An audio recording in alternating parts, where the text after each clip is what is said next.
Nous allons poursuivre le thème que nous avons abordé depuis un moment, depuis déjà 2 dimanches, notamment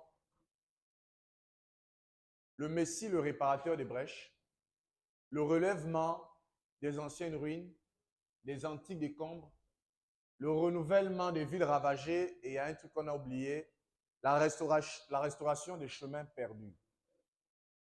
Le Messie en hébreu c'est Mashiach. Ça veut dire le sauveur, celui qui délivre, celui qui sauve. L'humanité était, comme on le sait nous tous, était et est toujours, pour ceux qui n'ont pas encore accepté le Seigneur, et sous la domination de la puissance du péché. La Bible dit que l'univers tout entier est plongé dans les ténèbres. Dans le livre de Genèse, au chapitre 1, la Bible dit, au commencement, Bereshit bara, Dieu créa les cieux. Au commencement, Dieu créa les cieux. La terre était informe et vide et il y avait les ténèbres à la surface de la terre. Le livre de la Genèse, c'est un livre également parabolique. Genèse chapitre 3 dit qu'il y avait des ténèbres qui régnaient sur la surface de la terre. Pour réparer les ténèbres, Dieu n'a pas fait autre chose qu'on voyait la lumière.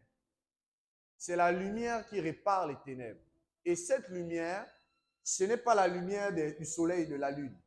Le soleil et la lune ont été créés, n'est-ce pas, à partir, n'est-ce pas, du 4e jour. Ce n'est pas la lumière du soleil et de la lune, même pas des étoiles. Cette lumière, la Bible dit que c'est la seule véritable lumière qui est venue dans le monde pour éclairer tous les hommes. La lumière de Genèse chapitre 1, verset 3, c'est J-E-S-U-S, c'est Jésus.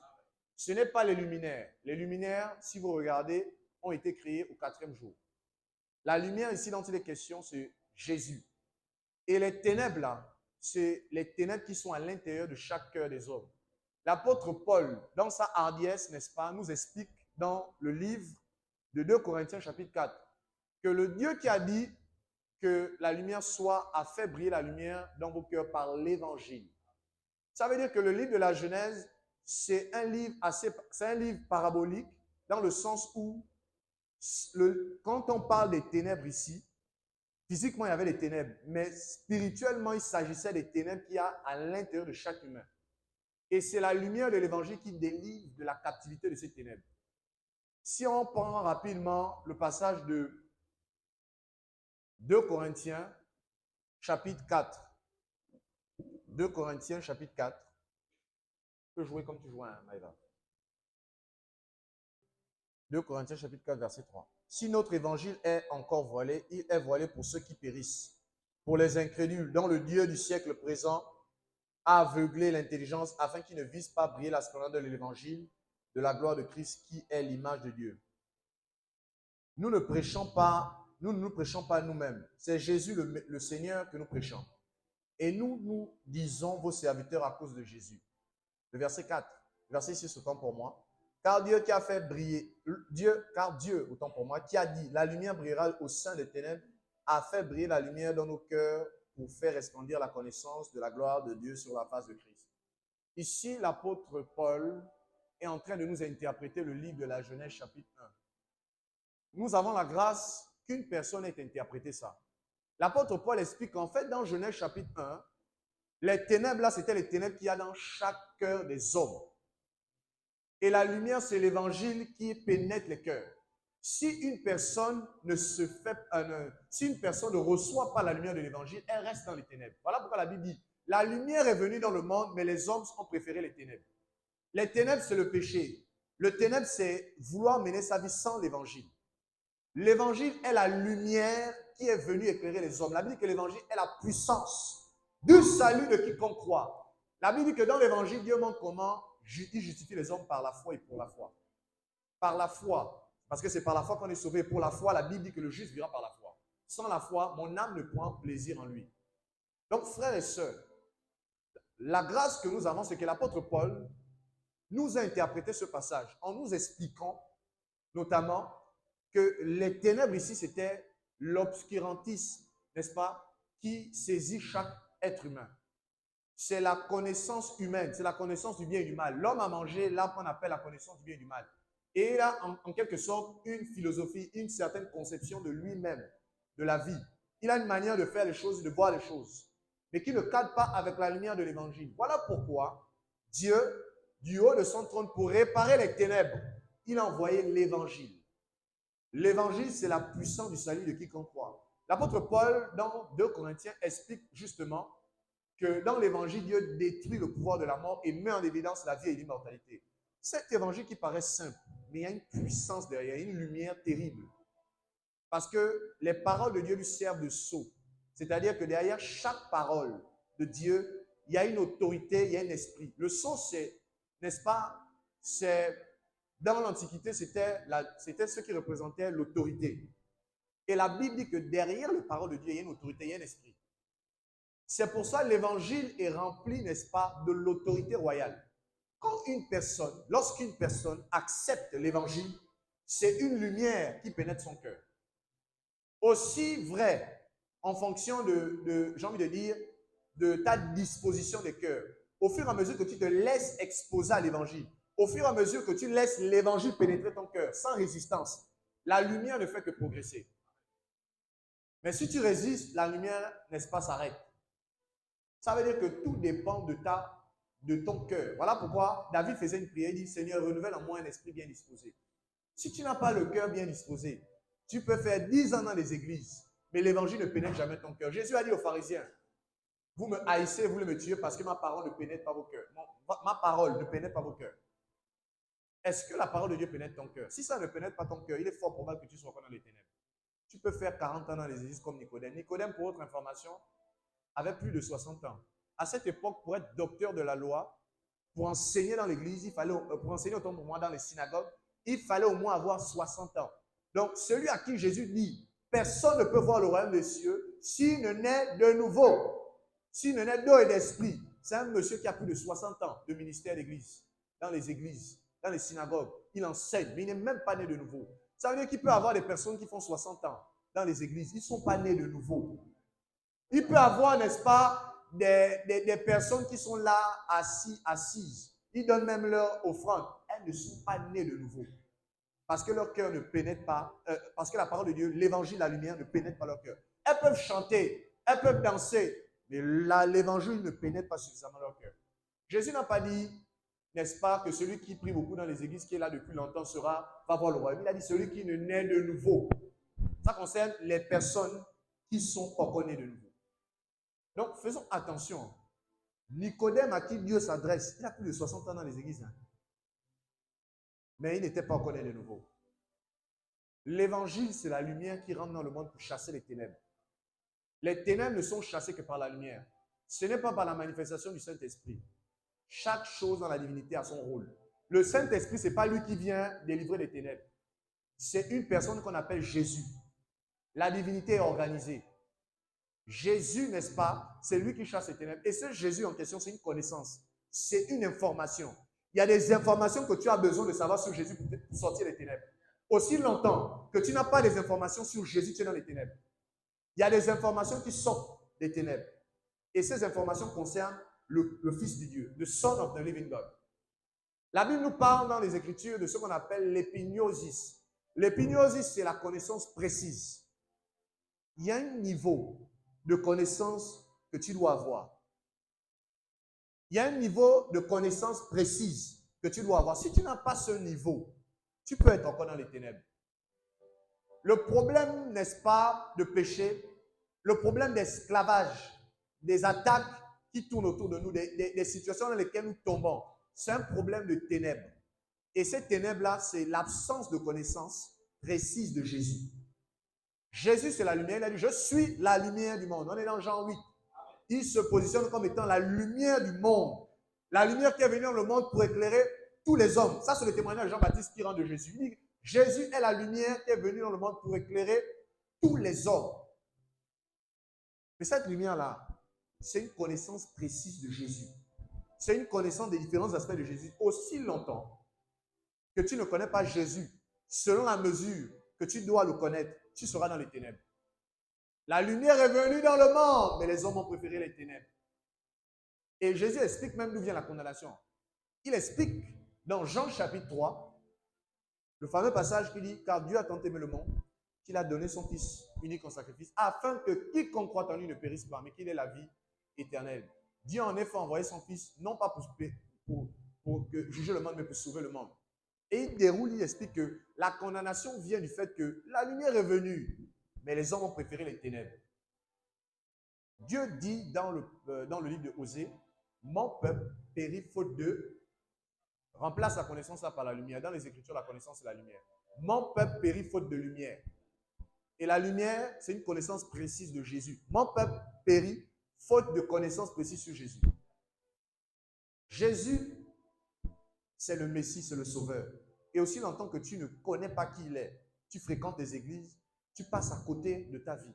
Tu peux passer à côté, tu peux marcher même dans les ténèbres pendant 14 ans. Tu es dans les mêmes problèmes, les mêmes situations, parce qu'il y a une absence d'information sur Jésus que tu n'as pas. Quand la lumière vient, la lumière ne régime pas contre les ténèbres, ça chasse. Donc la lumière là, ce sont des informations sur la personne de Jésus que tu dois connaître. Et aussi, longtemps que tu ne les connais pas, tu restes en quelque sorte dans les ténèbres. Les ténèbres là, c'est opaque. Hein? C'est très opaque. Donc frères et sœurs, je voulais nous exhorter ce matin, je voulais rappeler d'abord cette vérité, que la lumière, dans Genèse, ce sont des informations sur Jésus. Voilà pourquoi quand Jésus était sur la terre, il dit, qui dit-on que je suis, moi le Fils de l'homme? Les uns disent que tu es Jean-Baptiste, les autres Élie le prophète, les autres Jérémie. Mais attendez, calmez-vous. Vous, qui dites-vous que je suis? Tu es le Fils du Dieu vivant. Tu es le Mashiach. Jésus dit, oh, Simon, fils de Jonas, tu es heureux parce que ce n'est pas la chair et le sang qui t'ont révélé ça. J'aimerais te dire, hein, il y a une dimension de révélation de Jésus où ce n'est pas la chair et le sang qui vont te dire ça. Ce n'est pas moi qui vais te dire ça. Ça vient d'une investigation, une recherche. La Bible dit que les prophètes, avant la grâce, ont fait de ce salut l'objet de leur recherche et de leur investigation. Mais toi, tu ne cherches pas Jésus, tu es dans Facebook. Tu es seulement dans les statuts WhatsApp. Après, tu es dans une longue liste de statuts WhatsApp. Aujourd'hui, elle a posté quoi? Journaliste d'investigation des statuts des autres. Au lieu de chercher des statuts de Jésus. Parce que dans la Bible, dans les psaumes, Dieu dit qu'il a les statuts. Mais toi, tu ne cherches pas ces statuts. Toi, tu cherches seulement les statuts des autres. David dit, j'adore tes statuts. Et toi, tu es seulement dans Facebook, WhatsApp, Snapchat, X, Twitter. Dieu veut que tu fasses des investigations sur l'Alléluia. L'une des résolutions que je veux que tu prennes ce matin, c'est que tu vas devenir une journaliste d'investigation sur la personne de Jésus. Regardez, écoutez-moi très bien. Dans le livre de Luc, chapitre 1, la Bible dit ceci, que après avoir réuni, je paraphrase, Luc explique qu'avant de commencer à écrire le livre de Luc, l'évangéliste Luc, pour votre information, dans tout le Nouveau Testament, l'un des gars les plus calés sur un plan, en fait, je veux dire, l'évangéliste le plus logique, le plus chronologique, le plus résolu, et celui qui a permis justement de pouvoir identifier la période exacte de Jésus. C'est un certain Luc. Il ne blague pas le gars là. Il vous donne les époques. Il cite les personnes, les souverains qui ont régné. Quand il cite, Jésus dit à l'époque de Hérode le Grand. Il cite les détails. Et ces détails ont permis de découvrir, pour votre information, beaucoup, n'est-ce pas, de ce qu'on a, en fait, les différentes dates qu'il a données ont permis d'avoir des preuves archéologiques sur des personnages bibliques, comme par exemple Ponce Pilate. Il fut un temps où les gens pensaient que, on disait que non, Jésus, Ponce Pilate n'a pas existé, l'évangile ment. L'une des personnes qui a réussi à nous, je veux dire, qui nous a donné des informations, qui a donné aux informations suffisantes aux archéologues pour retrouver Ponce Pilate, c'est Luc.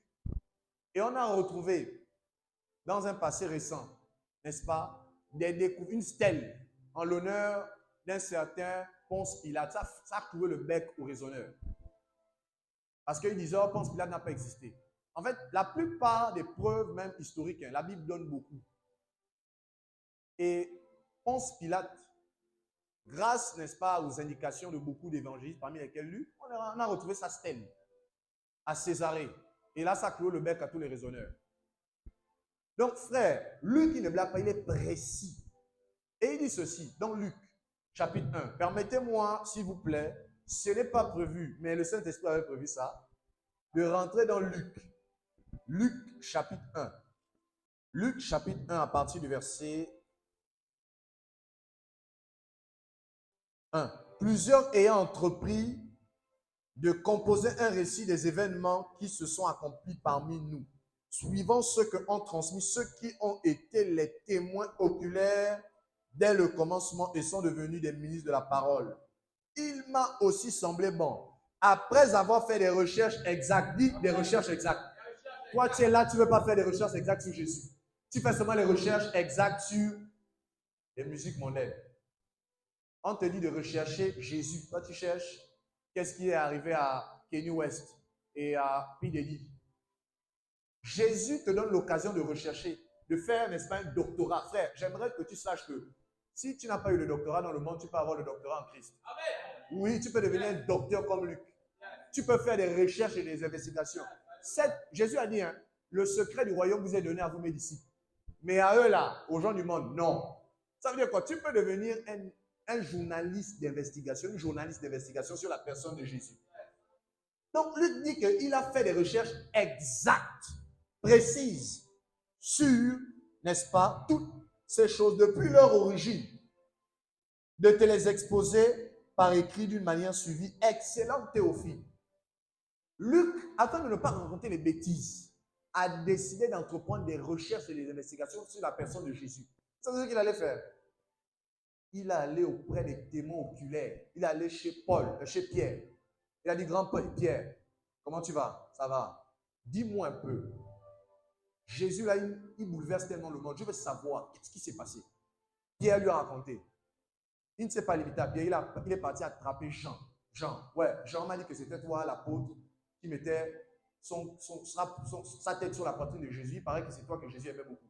Dis-moi un peu, quand tu mettais la tête sur la poitrine de Jésus, il te disait quoi? Jean raconte. Il ne se limite pas, il part chez Nathanaël. Nathanaël, c'est pas toi, on m'a raconté que Philippe t'avait amené tout ça chez Jésus et puis Jésus t'avait donné une parole de connaissance. C'est vrai, c'est vrai. Viens même, je te raconte. Il raconte. Il est allé chez Philippe. Il a fait le tour. Et il les appelle les témoins oculaires. Le mot veut dire autopsie. Ça veut dire autopsie. Si tu as suivi à l'époque une série qu'on appelle la police, je ne sais même pas comment on appelle ça. Police scientifique, police de Miami. Eux, pour retrouver, n'est-ce pas, les bandits, ils procédaient à un rituel qu'on appelle l'autopsie. Ils étudiaient le corps. En fait, les témoins oculaires, n'est-ce pas, le mot veut dire autoptop. Ça veut dire autopsie en français. Ça veut dire que l'autopsie, vous savez ce que c'est? C'est une analyse minutieuse d'un corps. En fait, les apôtres, n'est-ce pas, avaient analysé minutieusement Jésus vivant, Jésus enterré et Jésus ressuscité. Donc, ils étaient les témoins de l'autopsie que Jésus est véritablement ressuscité des morts. Parce qu'ils l'ont vu. Et ils étaient capables de transmettre ça. Voilà pourquoi il dit, je suis allé vers les témoins oculaires. Autoptop. Il est temps que tu fasses l'autopsie du corps du Messie ressuscité. Vous savez, hein, pour rendre témoignage à Jésus, il faut que cela te soit révélé. Et il est temps à un moment donné que tu dis, j'ai touché le Messie. Parce que j'en dis, nos mains ont touché la vie. La vie a été manifestée. Il y a un moment donné, on t'enseigne, il y a un moment donné, tu enseignes. Et c'est ce que comment il s'appelle, Luc voulait faire. On enseignait, il enseignait maintenant Théophilus en question. Théophile, excellent Théophile, viens, je vais t'enseigner. Après avoir fait des recherches exactes. Luc, c'est celui qui écrit également Actes des Apôtres. Il a fait des recherches exactes, précises. Et vous savez, quand on fait les films de Jésus, pour votre information, la plupart des films de Jésus s'appuient sur Luc parce qu'il est précis, il est détaillé par rapport aux autres évangiles qui ne sont pas souvent chronologiques. Je dis, Luc, il est assez... C'est un historien en fait. Il est magnifique, le gars là. Si vous aimez la littérature, vous allez vous rendre compte que le gars qu'on appelle Luc là, c'est un historien, il vous donne envie de lire. En fait, quand il raconte, quand il narre, il est très bon dans ça. Et il était d'origine grecque. Il est venu même surclasser les Juifs au niveau de leur recherche. Lui, c'était un grec. Il a fait de Jésus sa culture. Il a fait de Jésus sa coutume, ta tradition. J'aimerais te dire que c'est vrai que tu as renoncé. Tu m'as dit que tu as renoncé aux traditions des hommes. Mais tu n'as pas encore accepté la tradition de Jésus. Jésus, c'est un traditionnaliste aussi. La Bible dit qu'il avait pour coutume d'aller prier avant qu'il ne fasse jour. J'aimerais te dire que ta coutume, c'est maintenant la coutume de Jésus. Tu as abandonné, n'est-ce pas, le outil, ok. Tu as abandonné le zèbre, ok. Maintenant, c'est quoi ta coutume? Quelle est ton identité? Qui te détermine? Qui détermine ta personnalité? Si tu n'as pas de culture, Tu vas passer à côté. Parce que la Bible dit que ceux qui rendent... En fait, l'apôtre Paul explique que le culte aujourd'hui, il est spirituel. Nous rendons également un culte. Le culte, c'est la culture. Quand on parle d'un culte, c'est une culture de quelque chose. Mais ta culture, c'est quoi? C'est toi-même ou bien la culture de Jésus? Oh non, moi je ne suis pas dans les choses des noirs, mais toi tu fais quoi? Tu n'es même pas dans la coutume de Jésus. L'une des résolutions que je veux que tu prennes, c'est que tu deviennes un traditionnaliste de la coutume de Jésus. Tu as abandonné l'iboga, tu as abandonné les coutumes mondaines. Ok, le mukukwe. Tu as abandonné le ngangami soko. Tu as abandonné le djembe, les lones. Bien, quelqu'un qui est dans les lones là. Tu as abandonné les choses du monde là. Tu as abandonné le vaudou. Tu étais peut-être une vaudoumane. Le vampire, une vampireuse. Tu étais une experte dans le vampire. Mais il est temps maintenant que tu puisses embraser la culture du royaume. Alléluia. C'est très important. Alléluia. Et j'ai l'habitude d'expliquer ça. Vous savez pourquoi on appelle Jésus de Nazareth? Jésus de Nazareth. Vous êtes déjà posé la question, pourquoi on dit Jésus de Nazareth? On dit Jésus de Nazareth. Nazareth vient d'un terme en hébreu qui veut dire Nisrat ou Nisro. En fait, ça veut dire la racine. L'un des noms du Messie, c'est la racine ou le germe. Pourquoi on lui donne le nom là, d'après vous? C'est parce que il est l'origine de toute chose. La plus vieille tradition de l'humanité, c'est une personne qu'on appelle la racine. En général, quand vous discutez avec des personnes, il y a certaines personnes à qui, quand vous partagez l'évangile, ils vont vous dire non, l'évangile, c'est les choses des blancs. Qui a entendu ça? L'évangile, c'est les choses des blancs.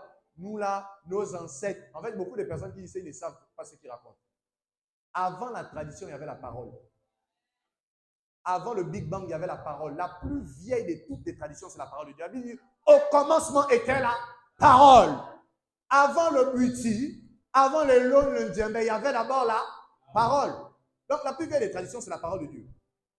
Elle est vieille. Voilà pourquoi on appelle l'ancien des jours. C'est un vieillard. L'ancien des jours. Si on veut véritablement retourner à nos sources, c'est retourner à la parole de Dieu. Et même, pour votre information, juste pour certaines personnes qui veulent peut-être souvent débattre, discuter, donner des arguments avec des personnes qui parlent, ce qu'on appelle les kémites. Il y a maintenant des gens qu'on appelle les kémites. Oh, moi, je suis kémite. Je suis un descendant de Cam. Ils ne savent même pas que Cam, là, la première fois qu'on parle de lui, c'est dans la Bible. C'est un mot biblique, Cam. Il n'y avait pas de kémites sans Bible. Donc, c'est la Bible qui a donné l'information sur laquelle que les descendants de nous, on l'appelle Cam. C'était celui qui restait en Afrique. Le pays de Cam, n'est-ce pas? C'est le pays d'Égypte. Le pays de Cam. C'était le nom. Un de ses fils s'appelait Misraïm, et Misraïm veut dire Égypte. Un autre de ses fils s'appelait Nubie, l'Éthiopie. Et l'Éthiopie veut dire noir brûlé par le soleil. Donc, tout ça, vous trouvez ça dans la Bible. Et la plupart, n'est-ce pas, parce que vous savez que l'Éthiopie fait partie des premiers qui ont reçu l'évangile. Donc, quand les gens disent, oh, l'Afrique, c'est les Blancs, ils ne connaissent pas ce qu'ils racontent. Tu as entendu parler de l'eunuque éthiopien. L'eunuque éthiopien, ça fait plus de 2000 ans. La plupart des traditions, quand je regarde, on est dans les 500 ans, ça n'arrive même pas à 2000 ans, les traditions africaines là. On ne descend pas plus profond. Mais l'eunuque éthiopien, il est depuis. Il s'est converti depuis, il allait apporter le feu en Éthiopie. Il y a eu une conversion. Et ça a embrasé toute l'Afrique. Vous savez pourquoi l'Éthiopie n'a pas été colonisée? C'est parce qu'ils avaient été colonisés déjà par Jésus. Et les colons ne sont pas venus prêcher Jésus. C'est le seul pays en Afrique. Parce qu'ils avaient reçu le Messie. Les autres pays n'avaient pas reçu le Messie, ils ont déjà colonisé. L'Éthiopie, quand l'Italie est venue, ils ont dit jamais. Nous là, on connaît Yahweh des armées. On n'est pas dedans. Ils ont résisté. Ils connaissaient Dieu depuis. Regardez la plupart des vieilles églises en Éthiopie. C'est même pas en Occident. Les premiers qui ont été touchés par l'évangile sont en Afrique. Vous connaissez le pays qu'on appelle la sirène. À l'époque, la sirène, pas la sirène, le poisson. Il y a un pays qu'on appelle la sirène. C'est la Libye. Si vous regardez dans Actes des Apôtres, la plupart des pays qu'on cite, dans Actes des Apôtres chapitre 2, plus de 4 pays au moins qu'on cite. Les premiers pays, on dit Cyrénaï, Égypte. Ce sont les pays d'Afrique.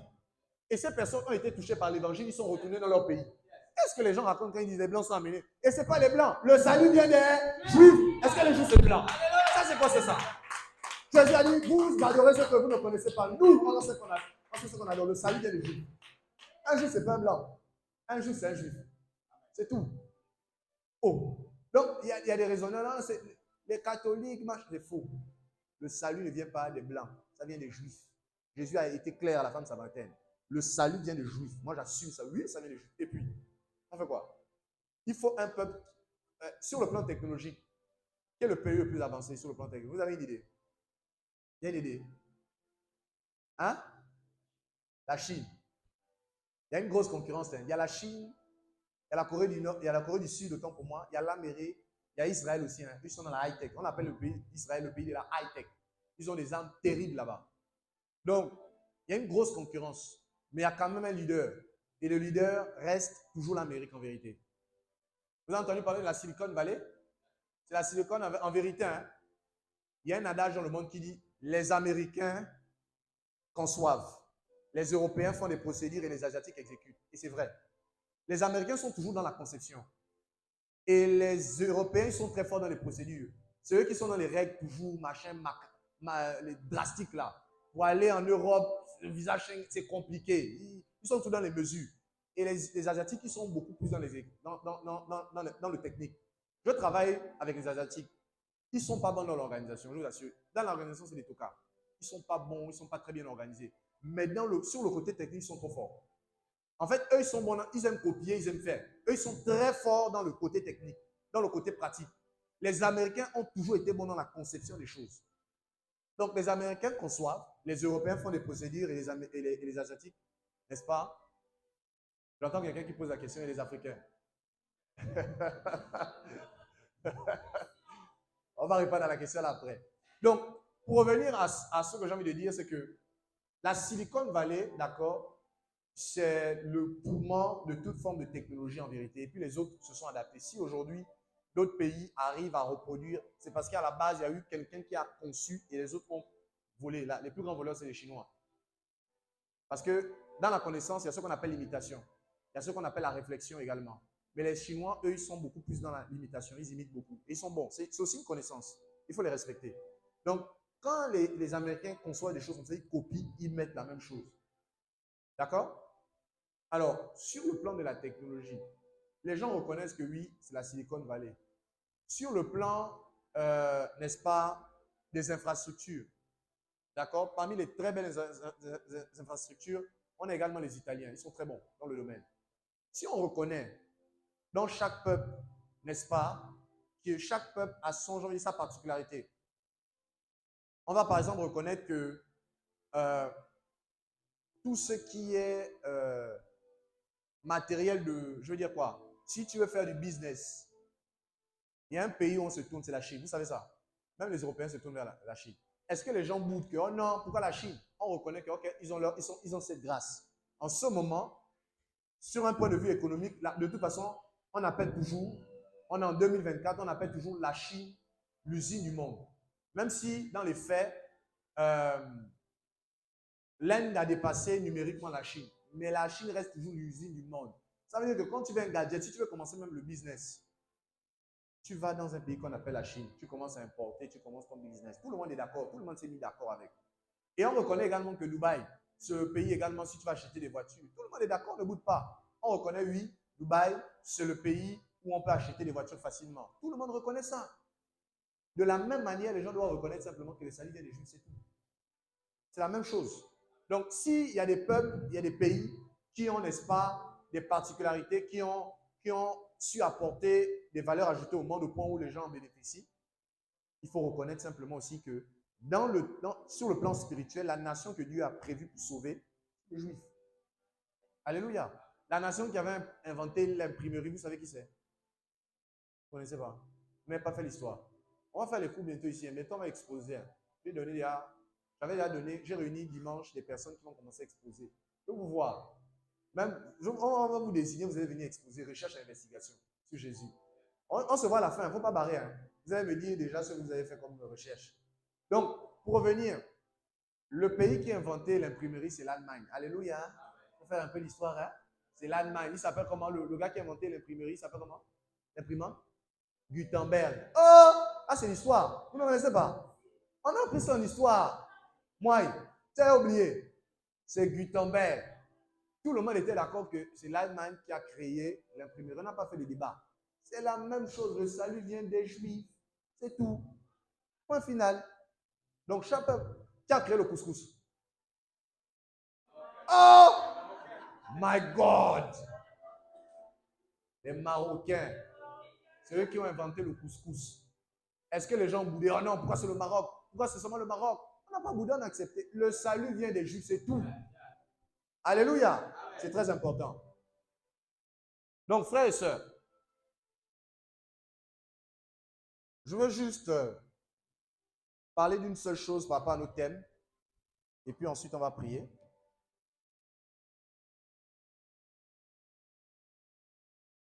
Rappelez-vous, le thème, n'est-ce pas, c'est le relèvement des anciennes ruines. Le renouvellement.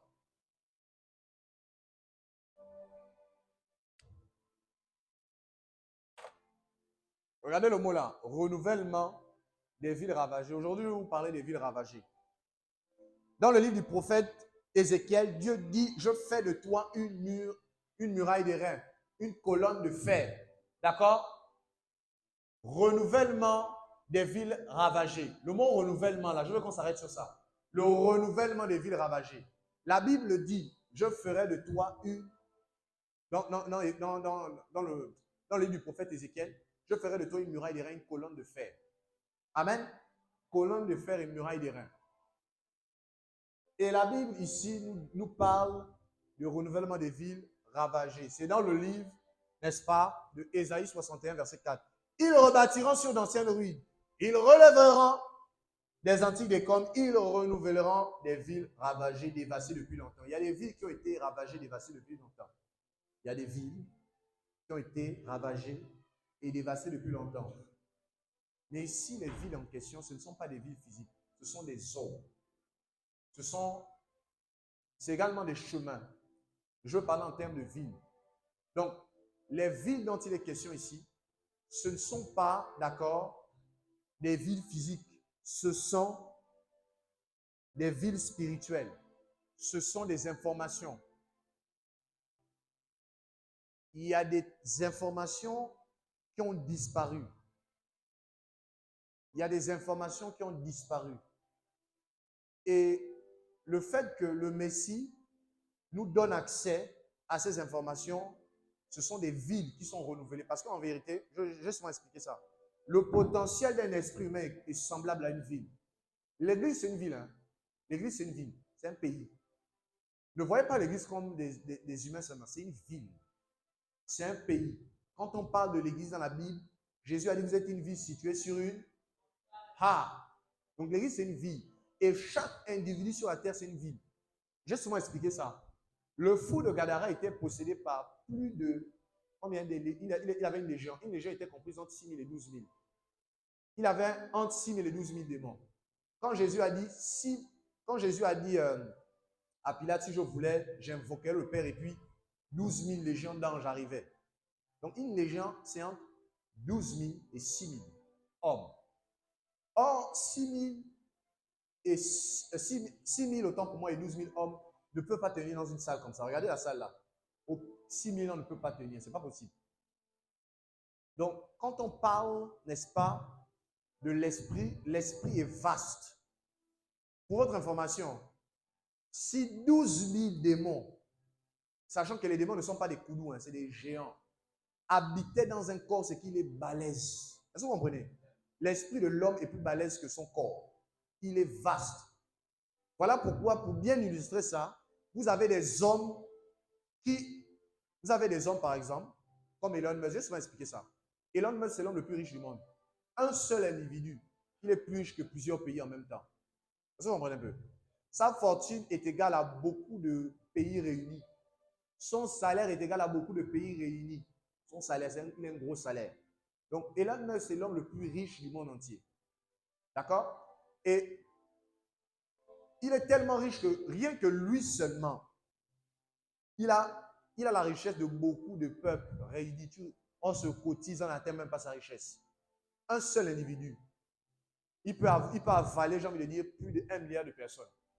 La richesse d'un milliard, il est riche, le gars. Donc, un seul individu. Qu'est-ce qui explique ça? C'est parce qu'en fait, le potentiel d'un esprit est celui d'une ville. Vous avez des personnes, n'est-ce pas, qui influencent, c'est une seule personne, mais il impacte, n'est-ce pas, le monde. Il est seul, mais sa parole pèse. Il a près de 1 milliard d'abonnés dans sa page Facebook. Cristiano Ronaldo. Un gars, un individu. Mais il impacte la Chine, il impacte le monde, il impacte partout. Pourquoi un seul individu, il est plus connu que 1 milliard de personnes? C'est vaste en fait. En fait, c'est un exemple que je vous prends pour vous montrer en fait à quoi ressemble un esprit. Si vous voyez qu'un homme peut influencer, peut avoir un impact comme ça là, en fait, c'est l'esprit du gars. C'est un état d'esprit qui fait ça. Donc, l'esprit, le potentiel humain est vaste. Voilà pourquoi Dieu dit, je ferai de toi une ville d'airain. Et dans Proverbe, on dit, celui qui n'arrive pas à dompter son esprit est comme une ville ouverte. Suivez-moi. Celui qui n'arrive pas à dompter son esprit est comme une ville ouverte. Donc, on dit qu'un individu qui ne se contrôle pas, c'est comme si c'était une ville qui était ouverte. Donc, ce passage nous montre, il y a une analogie qu'on fait entre la comparaison entre un corps, entre un esprit et une ville. Celui qui n'arrive pas à dompter son esprit, n'est-ce pas, est semblable à un homme. Celui qui n'arrive pas à dompter son esprit est comme une ville ouverte. Donc, il y a une comparaison entre l'esprit qui n'est pas dompté et la ville ouverte. Conclusion, le potentiel d'un esprit est celui d'une ville. Il est vaste. Voilà pourquoi, un jour, on va enseigner sur ça, la profondeur de l'esprit. Vous n'avez même pas idée comment c'est profond. Est-ce que vous savez qu'il y a des forteresses qui ont été bâties dans vos esprits, dans vos âmes? C'est vaste. Hein? Ce qu'on appelle les forteresses, Paul explique que les forteresses, ça, ce sont des murailles. Les raisonnements là, c'est pas, dans l'esprit, les raisonnements, ce n'est pas des raisonnements, ce n'est pas un verbe. Les raisonnements représentent des châteaux, des barrages qui empêchent la parole de pénétrer. C'est des barrages dans l'esprit. Voilà pourquoi il y avait un prophète qu'on appelle Jérémie. Dieu lui a dit, je t'ai établi pour arracher, pour détruire, ruiner. Il y a des paroles qui viennent ruiner les forteresses à l'intérieur de toi. Parce que ton esprit avait été beaucoup affecté par le monde. Les démons avaient fait des constructions. Ha! N'est-ce pas? Quand Jésus prend la parabole, il dit que lorsqu'il voit que toute la maison est arrangée, on présente comment l'esprit comme la maison. Il y a une maison, c'est une construction. Donc, ça veut dire que les démons, il y a des choses. Ils ont bâti des hôtels, ils ont bâti leur centre d'adoration là. Tu vois, et il faut tout détruire. Donc, l'esprit est profond. Hein? Je vous assure, l'esprit, vous n'avez même pas idée. C'est profond. Il y a des choses qui ont été faites dans les zones, à l'intérieur des hommes. Il faut que la parole détruise ça. C'est en esprit qu'on doit détruire ça. Ce n'est pas physiquement. Il y a des choses qui ont été faites à l'intérieur de nous. Il y a des choses qui ont été faites à l'intérieur de nos âmes. Et il faut détruire, il faut laver ça. Il faut réparer ça.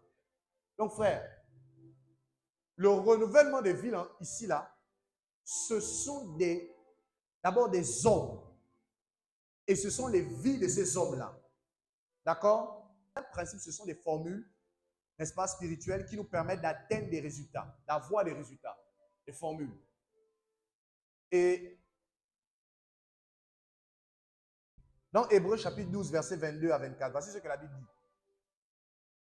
Mais vous vous êtes approchés de la montagne de Sion, de la cité du Dieu vivant, la Jérusalem céleste, des myriades qui forment le cœur des anges, de l'assemblée des premiers inscrits dans les cieux, du juge qui est le Dieu de tous, des esprits des justes parvenus à la perfection. Je m'arrête là-bas là.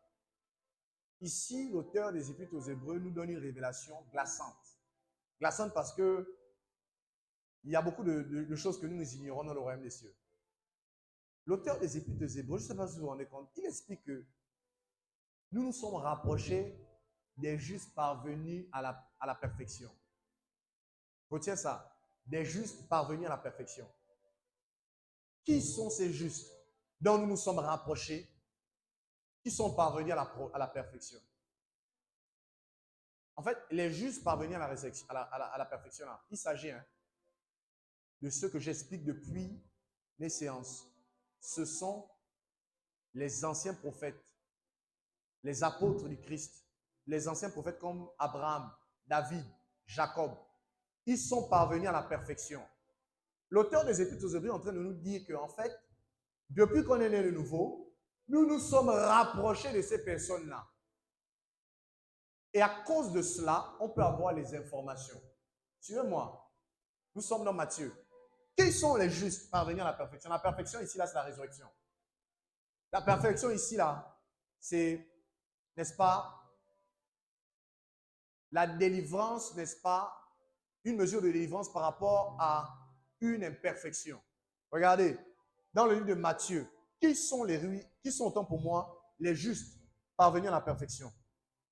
Dans le livre de Matthieu 27, à partir du verset 50 à 53, voici ce que déclare la Bible. Jésus poussa de nouveau un grand cri et rendit l'esprit. Et voici, le voile du temple se déchira en deux, depuis le haut jusqu'en bas. La terre trembla, les rochers se fendirent, les sépulcres s'ouvrirent, et plusieurs corps des saints qui étaient morts ressuscitèrent. Étant sortis des sépulcres après la résurrection de Jésus, ils entrèrent dans la ville sainte et apparurent à un grand nombre de personnes. Frères et sœurs, le royaume, on ne le connaît pas. Le royaume de Dieu. Ici, l'évangéliste Matthieu a eu la grâce de nous révéler quelque chose où on passe rapidement souvent sur ce verset-là. Mais c'est une révélation assez glaçante. Assez glaçante. Parce qu'il est en train d'expliquer que lorsque Jésus est mort à la croix, le voile du temple va se déchirer du haut en bas. Il y a un lien entre les voiles du temple et les personnes qui sont sorties sous terre de l'enfer que Jésus a ressuscité. Le voile représentait, n'est-ce pas, l'obscurantisme qui était jeté sur les nations. Et en fait, le lien qu'il y a entre le voile qui se déchire et les saints qui ressuscitent, c'est que avant que Jésus-Christ n'arrive, il y avait des mystères, il y avait des villes qui avaient déjà été ravagées. Suivez-moi. Si tu m'as bien compris, ces villes représentaient des personnes, des secrets. Ça représentait des modes de vie, des disciplines de vie de ces personnes. Ça représentait des principes qu'ils ont mis en place. D'accord? Avant que Jésus ne ressuscite, ces villes étaient ravagées, donc ils étaient anéantis.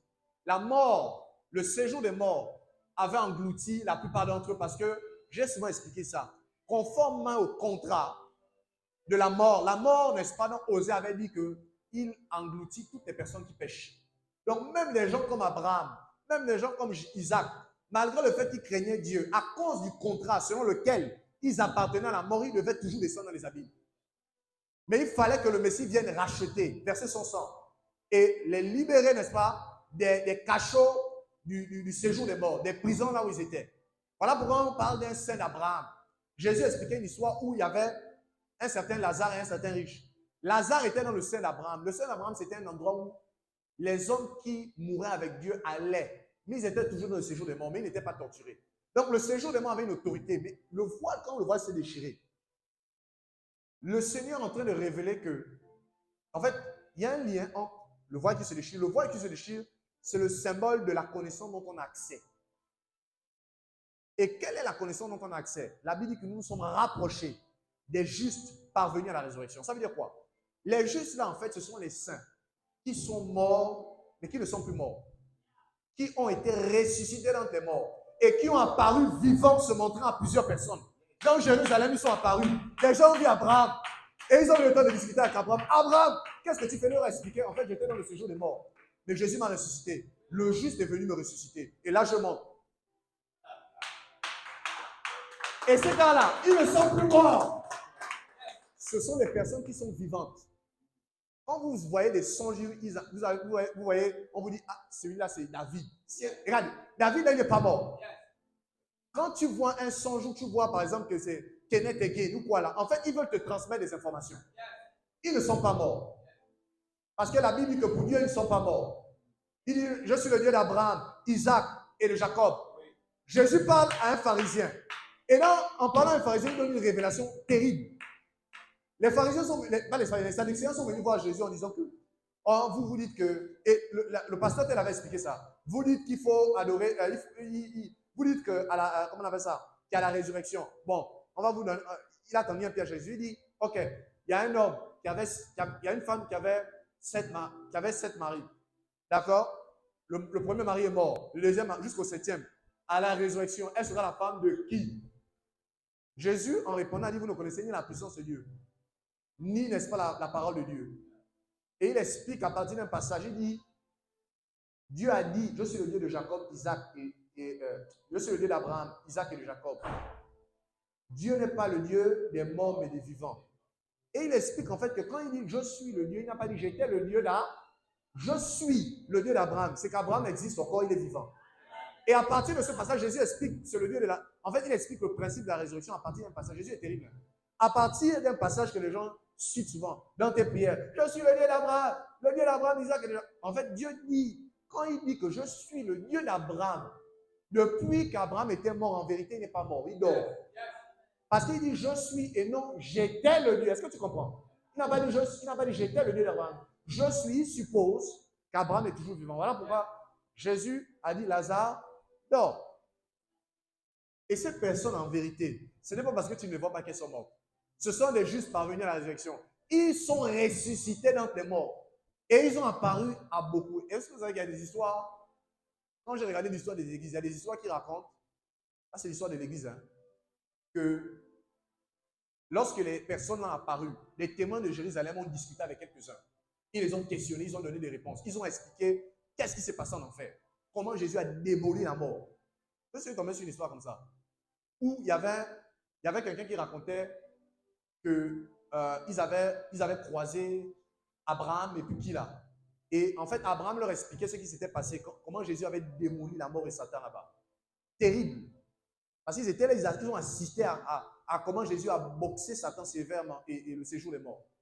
Quand Jésus est descendu dans la Bible. Frère, ce passage montre en vérité qu'il y a un voile qui s'est déchiré qui nous donne d'avoir une connaissance ancestrale qu'on appelle les anciens chantiers. Les anciens chantiers, autant pour moi, les vieux chemins.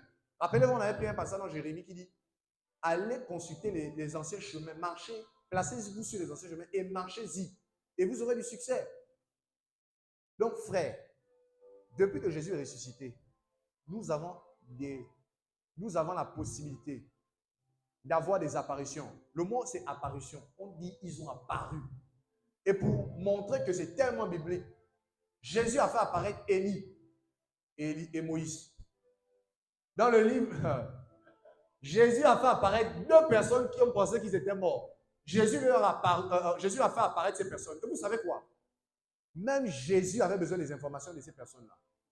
Vous savez de quoi il parlait? On dit qu'il discutait de son départ de Jérusalem. Donc, ils étaient en train de discuter, il était en train de poser les questions. Élie, tu as fait comment quand tu es parti du ciel?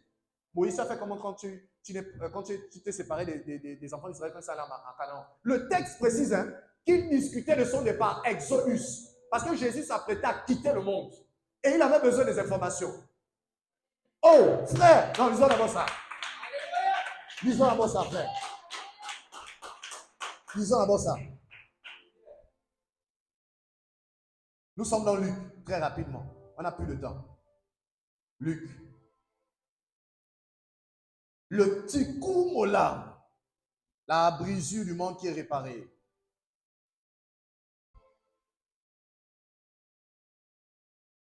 Luc 27, 36. Luc 9, 27, 36. Je vous le dis en vérité, quelques-uns de ceux qui sont ici ne mourront point. Aïe, il est puissant. Je vous le dis en vérité, quelques-uns de ceux qui sont ici ne mourront point, qui n'aient vu le royaume. Est-ce que vous savez que jusqu'alors, en fait, vous ne connaissez pas le royaume auquel on appartient? Vous avez entendu parler de l'immortalité? L'immortalité, c'est un principe sur lequel on ne meurt pas. Est-ce que vous savez que conforme aux Écritures, conformément à ce passage-là, il y a des personnes dont Jésus est en train de dire ici, je vous le dis en vérité, quelques-uns de ceux qui sont ici ne mourront point, qui n'aient vu le royaume. Jésus est en train de dire qu'il y a des personnes, pendant que je suis vivant, ils ne vont pas mourir. Frère, en fait, on ne connaît pas le royaume auquel on appartient. C'est un royaume terrible.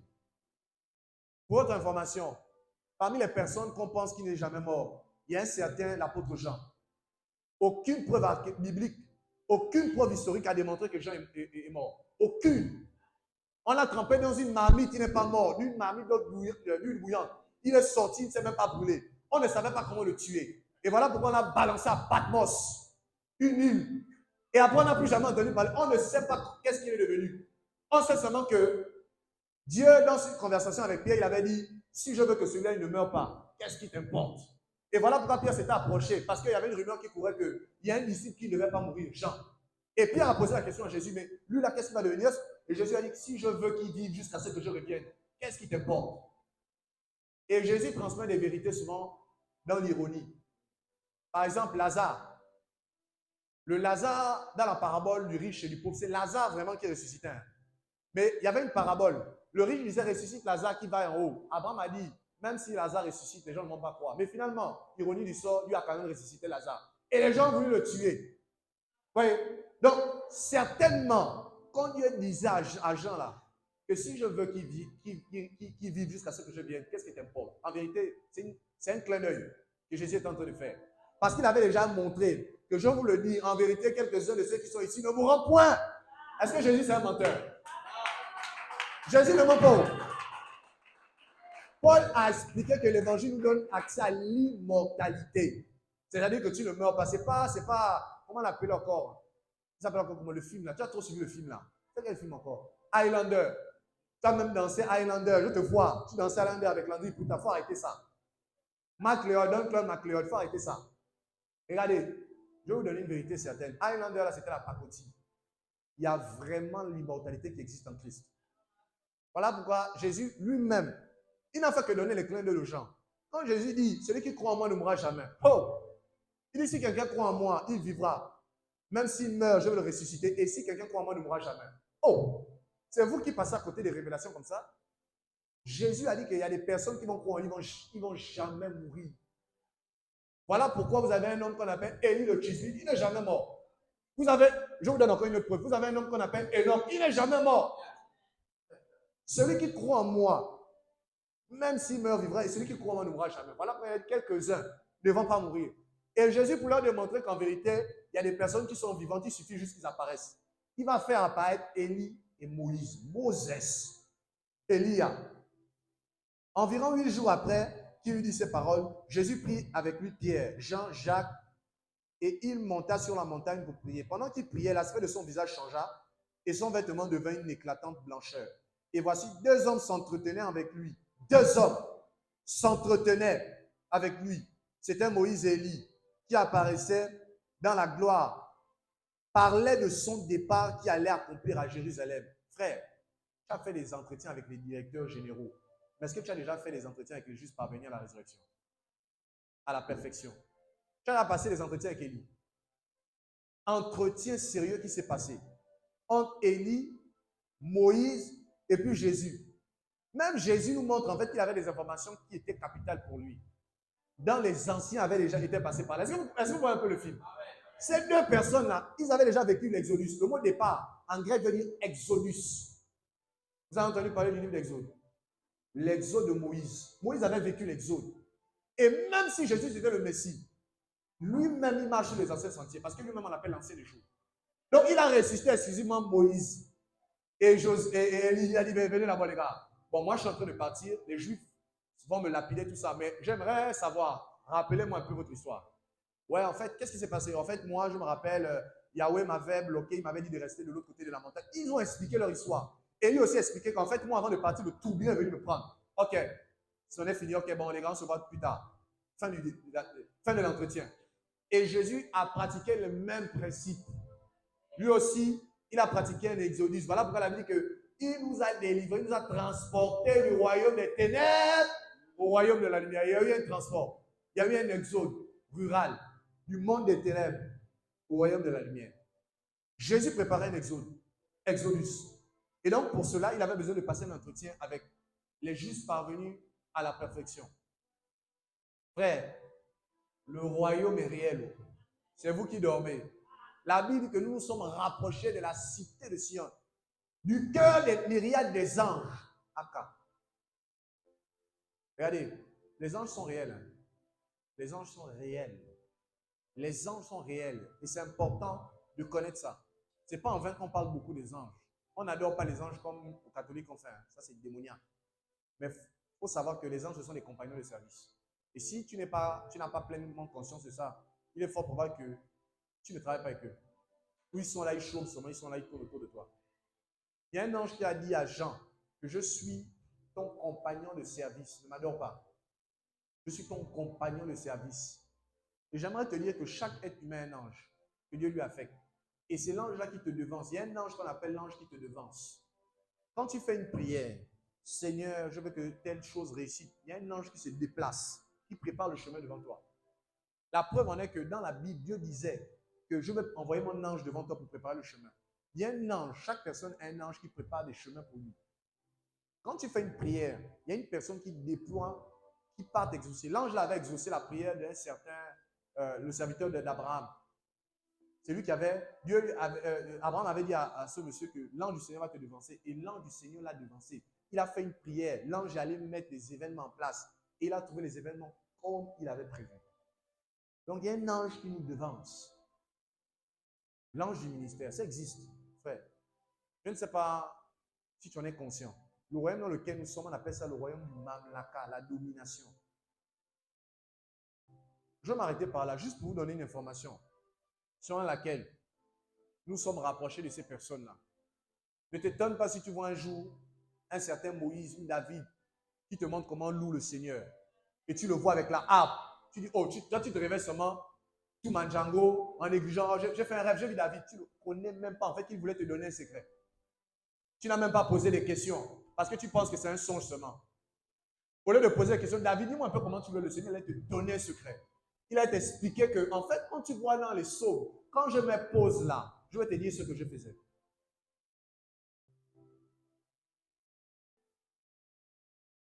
Pourquoi je prêche ça? C'est pour que vous ayez la foi. La foi est ce qu'on entend.